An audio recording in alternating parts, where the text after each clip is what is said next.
스트라디바리우스라는 바이올린 한 대가 100억에서 150억 하거든요. 근데 그 바이올린은 그냥 보면은 그냥 한 10만 원짜리 바이올린, 뭐 1억짜리 바이올린이랑 큰 차이가 없습니다. 근데 시장 가치로는 100배가 되는 거죠. 기술이 점점 뭐 95, 96 이렇게 올라가고 있지만 1% 차이가 시장 가치로 10배나 100배가 될 수 있어요. 그런 것처럼 우리 이 비전 기술도 1% 올라가는 게 굉장히 어렵고 하지만 점점 올라가는 게 중요하고 또 시장 가치로는 그게 100배를 만들 수 있거든요.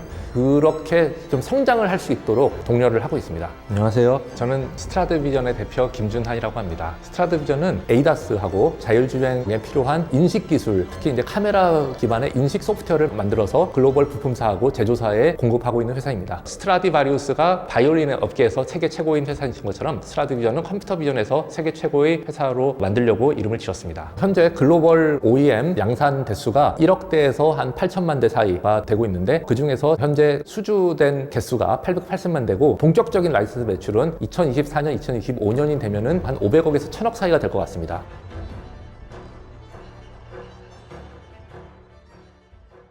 카이스트 물리학과 다니면서 선배가 만든 단체회사에 다니면서 SI를 했습니다. 그때 다음에 창업할 때는 SI보다는 기술 회사를 좀 만들자 그런 생각을 갖게 되었고 코넬에 가서 의료 영상 처리를 이제 박사학위 주제로 하게 됐는데 그때 창업에 대해서 관심이 많이 있었는데 의료 쪽은 창업을 하면 안 되겠다. 의사 선생님들이 새로운 기술을 쓰시는 거는 저항이 있으시더라고요. 병원에 그냥 의사 선생님들한테 소프트웨어를 공급하는 건 안 되겠다 이렇게 생각을 하고 대학원 이제 졸업한 다음에 귀국을 하게 됐습니다. 선생님들 아주 재밌게 다녔습니다. 그래도 내 사업을 하면은 조금 더 재밌겠다. 그렇게 해서 올라웍스를 창업을 하게 됐습니다.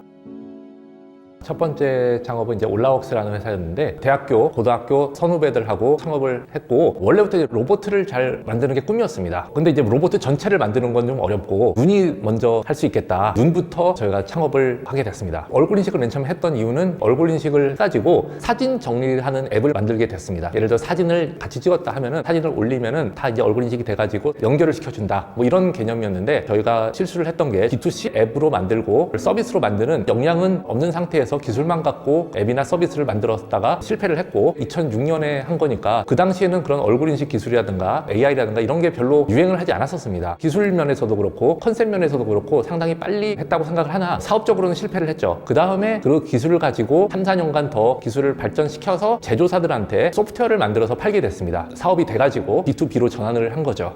예.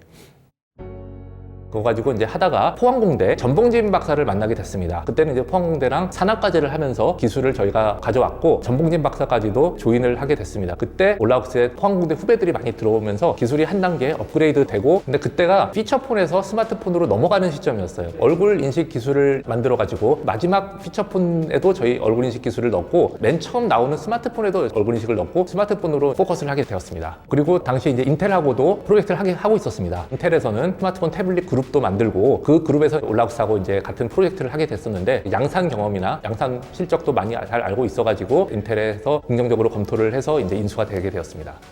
60억 매출에 영업이익이 24억 정도 되고 40% 영업이익이 났던 회사입니다. 엑시트 안 하고 계속 갈 수도 있었죠. 그래도 어느 정도는 주주들하고 직원들 입장에서 베네핏이 돌아가게 정리를 하자. 그래서 이제 매각하기로 결정을 했었습니다. 그때 포항공대에 있는 전봉진 박사가 올라웍스에 기여한 거에 비해서 베네핏을 못 받고 왔거든요. 나는 지금은 베네핏을 못 받고 올라웍스에 조인하고 이제 인텔에 조인하지만 나중에 다시 창업을 하자 하고 이제 약속을 했었습니다. 그래서 전봉진 박사가 먼저 창업을 하고 제가 나중에 조인을 하게 됐습니다. 전봉진 박사가 워낙 좀 좋은 문자 인식 기술을 갖고 있었습니다. 그리고 같이 일했던 포항공대 후배들도 컴퓨터 비전 기술을 갖고 있어가지고 이 정도 기술을 갖고 있는데 정확하게 B2B만 타겟팅해가지고 하면은 최소 올라웍스는 되겠다. 그렇게 좀 생각을 했었습니다. 그때도 스마트폰은 계속 잘 되고 있었을 때고 스마트폰에 들어가는 인식 기술을 만들면 되겠다. 스마트폰 제조사에는 분명히 들어갈 수 있다. 이렇게 생각을 했었는데 이미 스마트폰은 세츄레이트 되는 시기였습니다. 시장이 점점 커지는 시장으로 가야 된다고 생각했는데 또 이제 전봉진 박사가 갖고 있던 기술이 경량화 기술이었습니다. 그러면 이제 스마트폰보다도 더 작은 반도체를 쓰는데 인식이 아주 중요한 제품이 뭐였냐면 그때는 이제 구글 글래스 같은 웨어러블이었습니다. 외국어 문자 인식하는 기술을 전봉진 박사가 갖고 있어가지고 저희 인식 기술이 구글 글래스에 잘 들어가가지고 동작을 했습니다. MWC라든가 여러 군데 전시회도 나가고 이건 뭐 잘 된다 이렇게 했는데 시장이 이렇게 커지지가 않더라고요. 쓰는 사람이 별로 없으니까 저희 소프트웨어를 만들고 뭐 앱스토어 같은 데 올려도 많이 퍼지지도 않고요. 그래서 웨어러블을 접게 됐습니다.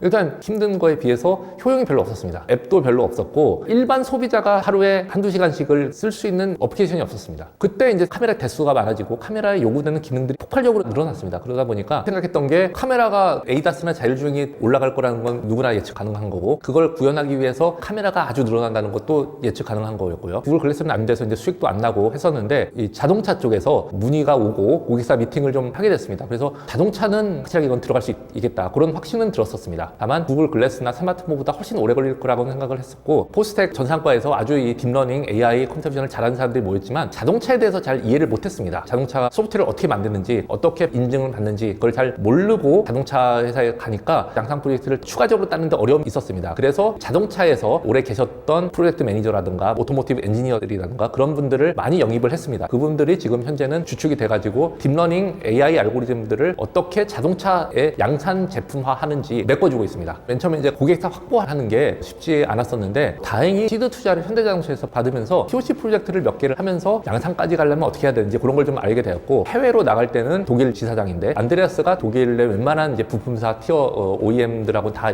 연결이 돼가지고 그때부터 이제 독일 내에 첫 미팅까지는 다 됐고 독일에서 요구하는 이런 조건들을 만족시키려고 이제 기술 개발을 하면서 이제 나중에 양산까지 가게 됐습니다. 저희는 이제 미국 특허 위주로 일단 낸 다음에 유럽, 중국, 일본 등으로 확장을 하고 있는데 미국 특허 공개 기준으로 175개이고요. 주로 카메라의 인식 기술, 그 다음에 딥러닝, 그리고 핵심 기술을 좀 특허화를 시키고 있고 글로벌 회사랑 비교해도 크게 뒤지지 않을 정도의 특허의 양하고 질을 갖고 있습니다. 저희 매출 중에 50% 이상이 해외에서 지금 나오고 있고 앞으로는 50%보다 더 많은 비중이 해외에서 나올 것으로 지금 예상이 되고 있고 저희 진출은 양산의 OEM 기준으로는 독일, 중국이고 독일, 일본, 중국, 한국, 미국의 글로벌 부품사하고 다 POC는 하고 있습니다. 물론 부품사나 제조사마다 요구사항이 똑같진 않습니다. 다르긴 하지만 아무래도 이런 기술이 한번 개발을 해놓으면은 공통된 부분하고 그 베리에이션도 저희가 한국에서도 맞출 수가 있기 때문에 확장이 가능했던 것 같습니다. 중국 프로젝트들이 2019년부터 실제 양산을 하고 올해도 이제 양산을 계속 하고 있습니다. 다만 이제 교통 표지판이라든지 차선이라든지 이런 거는 이제 국가별로 이게 다릅니다. 그래서 국가 들어갈 때마다 다시 어댑테이션을 해줘야 되고요. 기술적인 의사결정은 철저하게 조직의 어떤 위치에 있던 기술을 잘 아는 사람들이 실질적인 의사결정을 하게 되고요. 저희가 이제 150명에 이제 가까워지는데 150명도 사실은 어떻게 보면 많지만 저희의 그 프로젝트에 비해 사실 굉장히 적습니다. 이 150명이 진짜 같은 목표를 가지고 달려도 될까 말까인데 사람마다 이게 생각이 다르기 때문에 원팀으로 되게 하는 거 그게 아직도 저희가 잘 못하고 있는 것 같고 어려운 것 같습니다. 결국은 어떻게 해서든 해결은 될 거라고 생각하고 있습니다. 하나하나 이게 어려운 점이 많잖아요. 그거 어려운 점 때문에 다 스트레스를 받으면 사실 경영하기가 어려울 것 같아요. 어려운 점이 있지만 좀 긍정적으로 생각을 하려고 하고 있습니다. 비관적으로 생각하면 한없이 비관적인 거니까 그럼 뭐 경영하기가 어렵죠. 저는 저글링도 하고 체스도 합니다. 체스를 하면서 스트레스도 풀고 회사 경영에 대해서도 생각을 합니다. 체스를 하면은 체스가 짧은 게임이긴 하지만 오프닝부터 시작해서 중간에 스트래터지 뭐 택틱도 있고 엔딩도 있는데 그게 회사의 프로젝트라고 볼 수도 있고 나중에 뭐 IPO까지 체스 한 게임에 다 녹아있는 것 같습니다.